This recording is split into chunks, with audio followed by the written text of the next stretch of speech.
పెళ్ళైనా పండగైనా వేడుక ఏదైనా పట్టు చీరల ప్రత్యేక వేదిక వారాహి సిల్క్స్.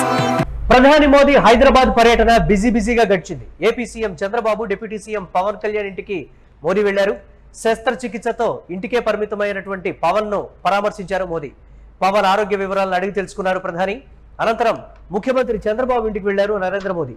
చంద్రబాబు, లోకేష్ తో కలిసి తేనేటి విందులో పాల్గొన్నారు. సమకాలీన రాజకీయ అంశాలపై జోరుగా చర్చించినట్లుగా తెలుస్తోంది.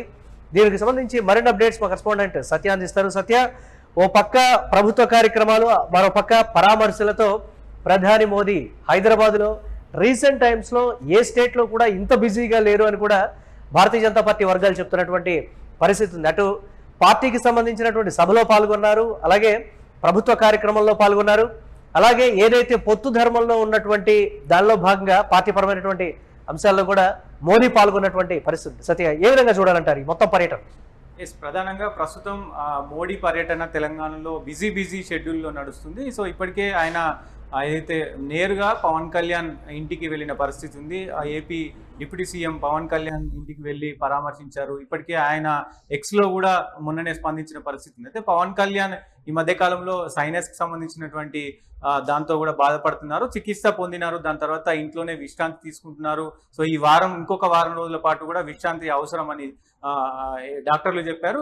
ఇందులో భాగంగానే ఇక్కడ హైదరాబాద్కి వచ్చారు కాబట్టి ఖచ్చితంగా మరి చిరకాల, ఎందుకంటే చాలా సన్నిహితంగా ఉంటుంది. మోడీ కూడా చాలా అంటే పవన్ కళ్యాణ్తో చాలా సన్నిహితంగా ఉంటారు కాబట్టి ఖచ్చితంగా ఆయనను కలుద్దాం అనుకొని వచ్చారు. అక్కడ దాదాపు ఒక 15 నిమిషాల పాటు సుదీర్ఘ ఆయన యోగక్షేమాలు అడిగిన తర్వాత సుదీర్ఘంగా, ఎందుకంటే ఈ 3 రాష్ట్రాలకు సంబంధించి అటు అస్సాంలో కావచ్చు, అటు పుదుచ్చేరిలో కావచ్చు, అలాగే పశ్చిమ బెంగాల్లో సంబంధించినటువంటి గెలుపు వివరాలను కూడా మరి ఏదైతే పవన్ కళ్యాణ్ కు చెప్పిన పరిస్థితి అయితే కనబడతా ఉంది. సో అవన్నీ కూడా దగ్గరుండి వాళ్ళు 15 నిమిషాల పాటు సుదీర్ఘంగా మాట్లాడుకున్న పరిస్థితి కనబడతా ఉంది. అయితే ఇప్పుడు ఏదైతే దక్షిణాది రాష్ట్రాలకు సంబంధించి కూడా కొంత చర్చ జరుగుతుంది. ఆ చర్చలో భాగంగానే సో పవన్ కళ్యాణ్ ని కలవడం, నేరుగా కలిసి ఆయనతో మాట్లాడడం.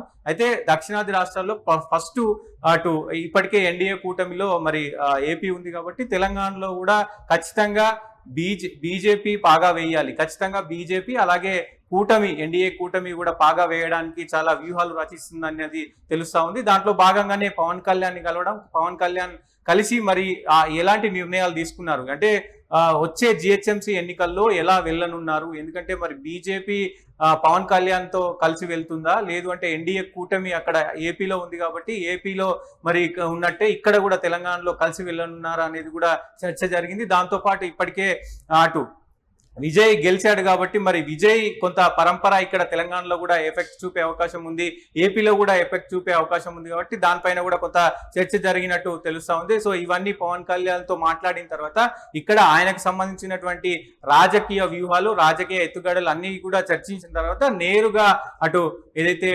ఆంధ్రప్రదేశ్ ముఖ్యమంత్రి నారా చంద్రబాబు నాయుడు ఇంటికి వెళ్ళారు. అక్కడ మోడీని కూడా మంచిగా రిసీవ్ చేసుకున్నారు. నారా లోకేష్ కావచ్చు, అలాగే చంద్రబాబు నాయుడు ఇద్దరు కూడా రిసీవ్ చేసుకొని తేనేటి విందు సమర్పించిన పరిస్థితి ఉంది. తేనేటి విందులో దాదాపు గంటన్నర పాటు కూడా ఇరు రాష్ట్రాలకు సంబంధించి, అటు ఆంధ్రప్రదేశ్కి సంబంధించి, ఇక్కడ తెలంగాణకు సంబంధించి కూడా ఇరు రాష్ట్రాలకు సంబంధించినటువంటి కీలకమైనటువంటి రాజకీయ విశ్లేషణ అక్కడ జరిగింది అనేది ఖచ్చితంగా అందరికీ ఇదవుతున్న పరిస్థితి కనబడుతోంది. ఖచ్చితంగా కొన్ని కీలక మార్పులు ఉండబోతున్నాయి. సో ఈ మోడీ పర్యటన తర్వాత, మోడీ వెళ్ళిపోయిన తర్వాత 2 రాష్ట్రాల్లో కూడా కీలక మార్పులు జరిగే అవకాశం ఖచ్చితంగా కనబడతా ఉంది. ఎందుకంటే ఇప్పుడు ఈ 3 రాష్ట్రాల విజయోత్సవాన్ని ఇక్కడ తీసుకొచ్చారు. దాంతో పాటు దక్షిణాదిలో ఏదైతే ఇప్పటికే ఆపరేషన్ దక్షిణాది మరి బీజేపీ చేస్తుంది కాబట్టి దాంట్లో భాగంగా ఒక్క ఆంధ్రప్రదేశ్ తప్ప ఎక్కడా కూడా బీజేపీ లేదు. దాంతో పాటు ఇటు తమిళనాడులో ఓడిపోయారు, మొన్న కేరళలో ఓడిపోయారు. సో ఇప్పుడు ఈ దక్షిణాదిలో పాగా వేయడానికి ఎలాంటి వ్యూహాలు అమలు చేయాలి, దాంట్లో ఇటు ఏదైతే చంద్రబాబు నాయుడు పాత్ర కావచ్చు, పవన్ కళ్యాణ్ పాత్ర కావచ్చు, ఈ 2 పాత్రలు ఇటు మరి ఎలా ఉండబోతున్నాయి, వీళ్ళిద్దరి పాత్ర ఎలా ఉండబోతుంది అనేది కూడా ప్రస్తుతం అక్కడ చర్చకు వచ్చినట్టు తెలుస్తా ఉంది. ఖచ్చితంగా వచ్చే జిహెచ్ఎంసీ ఎన్నికల్లో అటు ఆంధ్రప్రదేశ్ లోను, ఇటు తెలంగాణలో కూడా మరి ఖచ్చితమైనటువంటి వ్యూహాలు, బీజేపీ ఎజెండా, ఎన్డీఏ కూటమి అనేది ఖచ్చితంగా దక్షిణాదిలో ఉండాలి. సో ఆ ప్రణాళిక ప్రకారం చర్చలు జరిగినట్టు తెలుస్తా ఉంది. కొన్ని కీలక మార్పులు అయితే ఉండబోతున్నాయి అనేది అయితే స్పష్టంగా తెలుస్తుంది మురళి. ఖచ్చితంగా తెలంగాణలో ఎలాంటి మార్పులు ఉండబోతున్నాయి, అలాగే ఏపీలో ఎలాంటి మార్పులు ఉండబోతున్నాయి అనేది కూడా కొంత సందిగ్ధంలో ఉన్న పరిస్థితి అయితే కనబడతా ఉంది మురళి. ఎస్, భారతీయ జనతా పార్టీ నేతలు ఏం చెప్తున్నారు అంటే ఈ స్థాయిలో బిజీగా గడిపినటువంటి ప్రధాని మోదీ అటు పార్టీ కార్యక్రమాలు కావచ్చు, లేకపోతే ఇటు పొత్తు ధర్మానికి సంబంధించి కావచ్చు, లేకపోతే ఇతరత్ర వారి వెర్షన్ ఏంటి దానికి సంబంధించి? అంటే రాజకీయ కోణం తక్కువగా ఉంది అనేటువంటి ఒక మాట చెప్తూనే అన్ని రకాలు తెలంగాణని దృష్టిలో పెట్టుకొని ఆయన కదిపినటువంటి రాజకీయ పావు అంటే రేవంత్ రెడ్డి విషయంలో ఆయన చేసినటువంటి కామెంట్స్ కావచ్చు, అటు ఎన్డీఏలో పొత్తు ధర్మంలో భాగంగా అటు కలవటం కావచ్చు, ప్రభుత్వ కార్యక్రమం, లేకపోతే సభకు సంబంధించి కూడా ఆయన చేసినటువంటి కొన్ని కీలక కామెంట్స్ ఈ 5 రాష్ట్రాల్లో అంటే 4 రాష్ట్రాలు ఒక కేంద్రపాలిత ప్రాంతంలో జరిగిన ఎన్నికల గురించి కూడా మోదీ పర్టికులర్ గా ప్రస్తావించిన దానికి సంబంధించి ఓవరాల్ గా ఏంటి దానికి సంబంధించి ఓవరాల్ గా? ఖచ్చితంగా అంటే బీజేపీ వర్గాలు చెప్తున్నది ఏంటంటే ఎన్డీఏ కూటమిలో భాగంగా కలిశారు అంటే పవన్ కళ్యాణ్ కి కొంత మరి మెడికల్ కి సంబంధించినటువంటి ఇది ఉంది కాబట్టి ఆయనకు క్షేమాలు అన్ని కూడా అడిగి తెలుసుకున్నారు, దాంట్లో ఇదేం లేదు అంటూ కూడా మాట్లాడారు. అలాగే ఇక్కడే అంటే పవన్ కళ్యాణ్ కలిశారు కాబట్టి దాంతో పాటు మరి ముఖ్యమంత్రి కూడా ఇక్కడే ఆంధ్రప్రదేశ్ ముఖ్యమంత్రి కూడా ఇక్కడే ఉన్నారు కాబట్టి ఖచ్చితంగా వాళ్ళు కలిశారు. సో దీంట్లో పెద్దగా రాజకీయం ఏం లేదు అని బీజేపీ చెప్తున్నప్పటికీ కూడా ఖచ్చితంగా వచ్చే ఎలక్షన్స్ లో ఇటు జిహెచ్ఎంసీ ఎలక్షన్స్ లో తెలంగాణ టార్గెట్ గా రాజకీయాలు నడుస్తున్నాయి అనేది ఇక్కడ ఖచ్చితంగా అర్థమవుతుంది. దాంట్లో ఇక్కడ పవన్ కళ్యాణ్ వ్యూహం ఏంటి, అలాగే చంద్రబాబు నాయుడు వ్యూహం ఏంటి, ఇటు బీజేపీ ప్లాన్ ఏంటి, యాక్షన్ ప్లాన్ ఏంటి అనేది కూడా మరి ఈ రోజు ఖచ్చితంగా చర్చించినట్టు తెలుస్తా ఉంది. యాక్షన్ ప్లాన్ రెడీ అయిపోయింది. మోడీషా అనే పదంతో ఇక్కడ దక్షిణాదిలో పెద్ద ఎత్తున ఒక ఆపరేషన్ ఆకర్ష్ అనేది నడుస్తుంది. ఇప్పుడు మోడీ వెళ్ళిపోయిన తర్వాత ఆపరేషన్ ఆకర్ష్ అనేది బీజేపీ ఆపరేషన్ ఆకర్ష్ అనేది ఎలా ఉండబోతుంది అనేది చూడాలి. దాంతో పాటుగా వీళ్ళిద్దరూ అటు చంద్రబాబు నాయుడు ఇటు పవన్ కళ్యాణ్ ఎలాంటి పావులు కదపనున్నారు అనేది రాజకీయ వర్గాల్లో కొంత విశ్లేషణతో పాటు కొంత రాజకీయ చర్చ జరుగుతుంది. ఒక్కసారిగా రాజకీయం అంతా మారిపోయింది. ఎందుకంటే విజయ్ గెలిచిన తర్వాత కూడా రాజకీయాలన్నీ కొంత మారిన పరిస్థితి కనబడతా ఉంది కాబట్టి దానిపైన పునరాలోచన చేస్తా ఉన్నారు.